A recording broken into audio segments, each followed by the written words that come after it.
کوئی بھی viral issue ہو،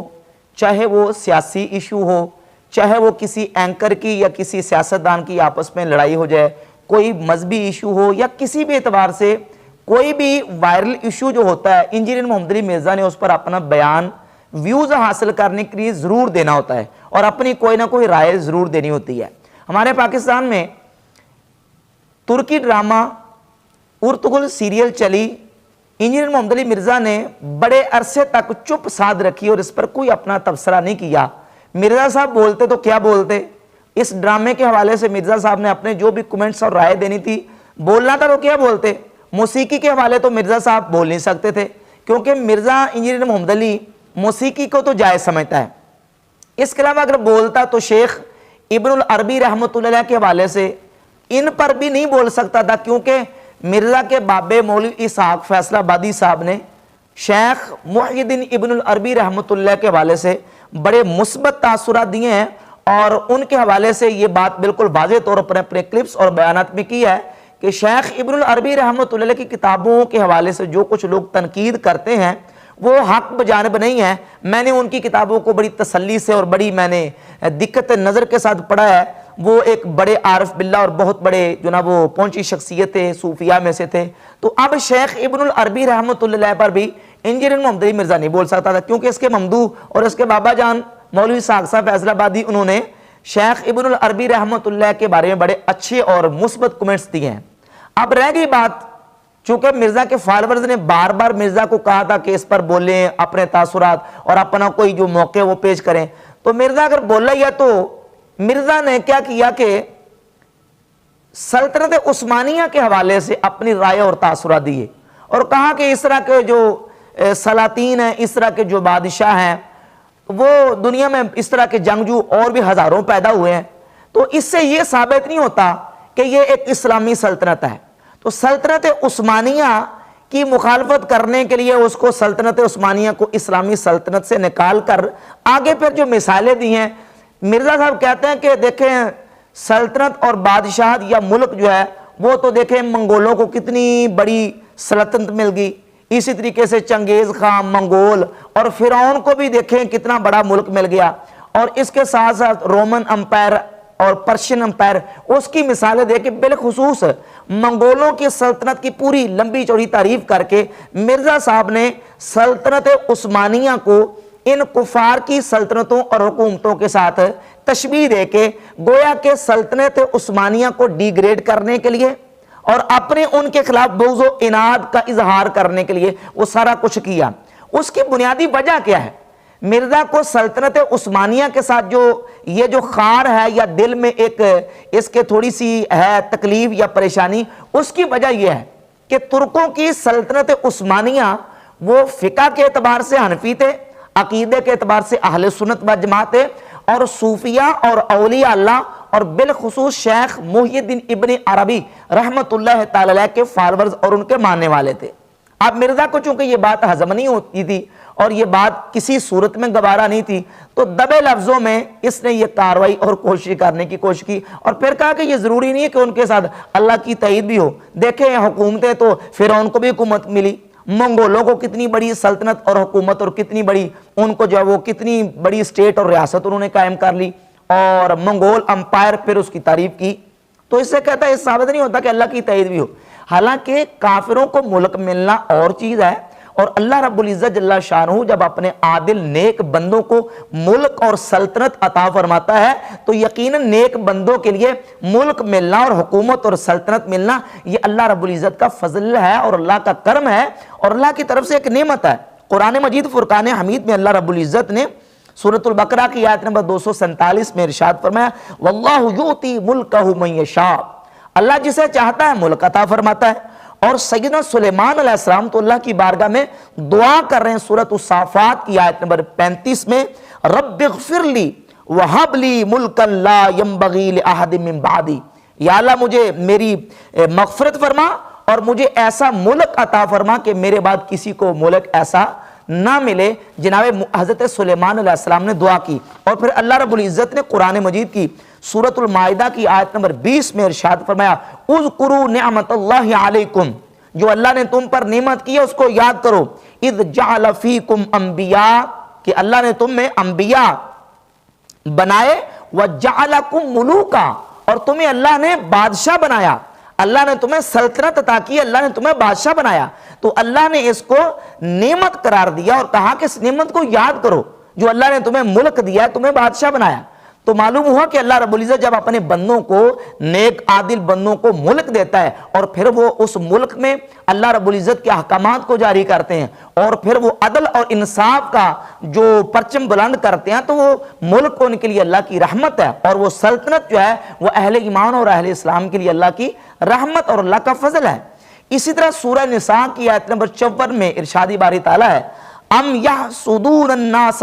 علی ما آتاہم اللہ من فضلہ، یا وہ حسد کرتے ہیں لوگوں سے اس پر جو اللہ نے ان کو اپنے فضل سے عطا کیا۔ فقد آتینا آل ابراہیم الکتاب والحکمت وآتیناہم ملکا عظیما،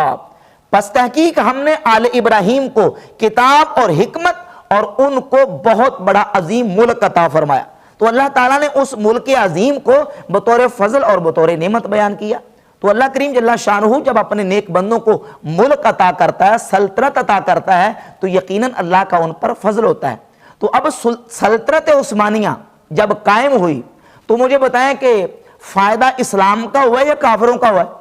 اسلام کا ہوا ہے، مسلمانوں کا ہوا ہے۔ اور ان 650 سال کے سلطنت عثمانیہ کے دور میں اسلام کا جو پرچم بلند ہوا، مسلمانوں کو جو عروج ملا، اور اللہ رب العزت نے مسلمانوں کو جو سرخری عطا فرمائی ہے، وہ تاریخ کے روشن باب میں بالکل عیاں اور واضح لکھا ہوا ہے۔ تو اس حوالے سے سلطنت عثمانیہ کے حوالے سے مرزا نے جو اپنے منفی کمنٹس دیے ہیں، اور عثمانی سلطنت کو اور اسلامی سلطنت کو کفار اور مشرکین اور فرعون اور منگولوں اور ہلاکو خان اور چنگیز خان کی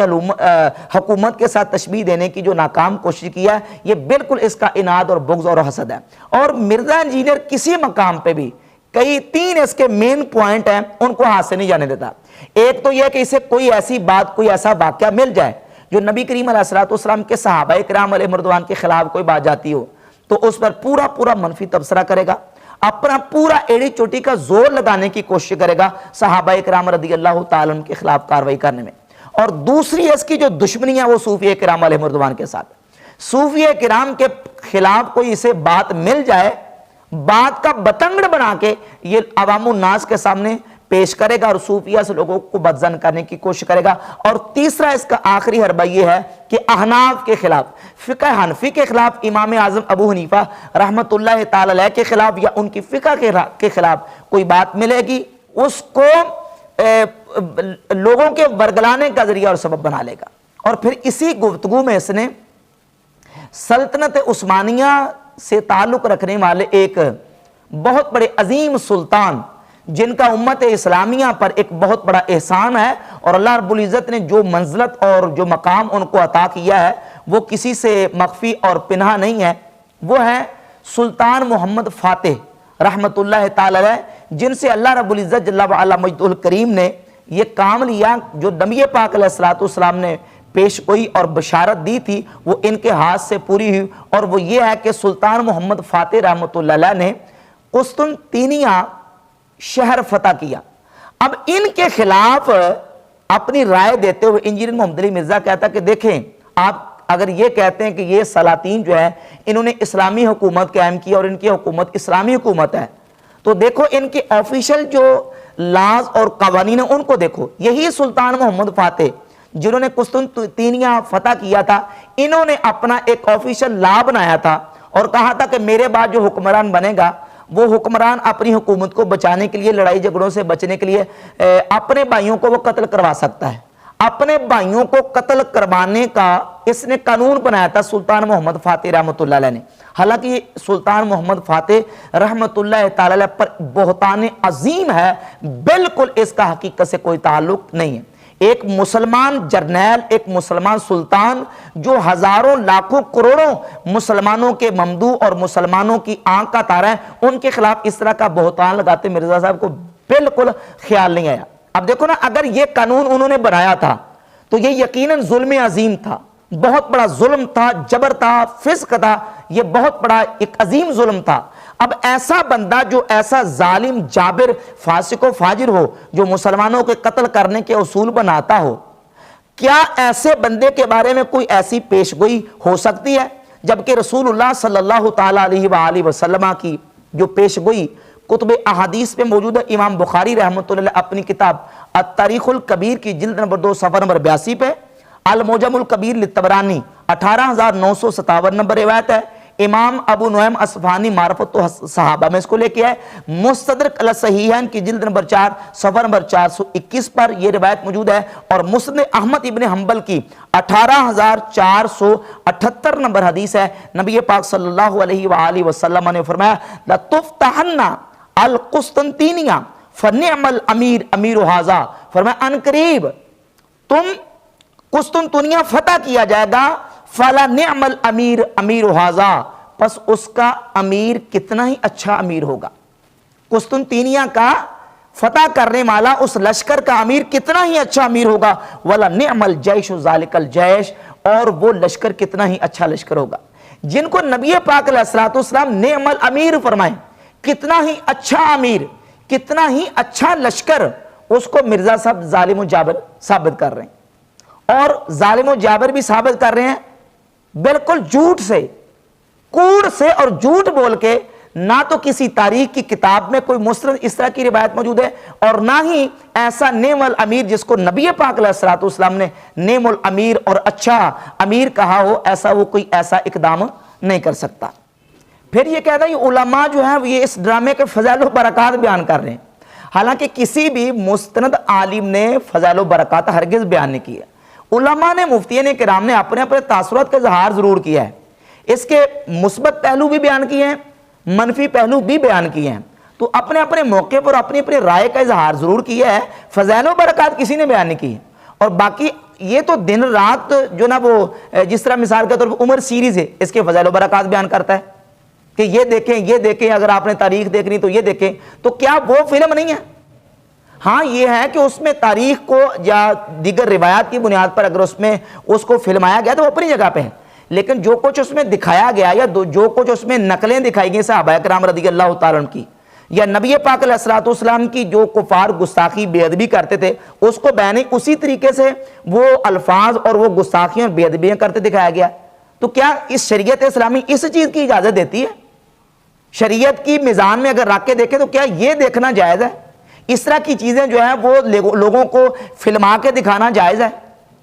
اگر یہ ڈرامے نہ جائز ہے تو عمر سیریز جائز کیسے ہو گئی؟ اور پھر یہ کہتا ہے یہ جو اس کو بنانے والے ہیں اور جن لوگوں کی سرپرستی میں بنی ہے وہ علامہ یوسف قرضاوی صاحب اور ڈاکٹر علی صلابی صاحب، وہ اہل سنت کے دنیا کے بہت بڑے بڑے عالم ہیں،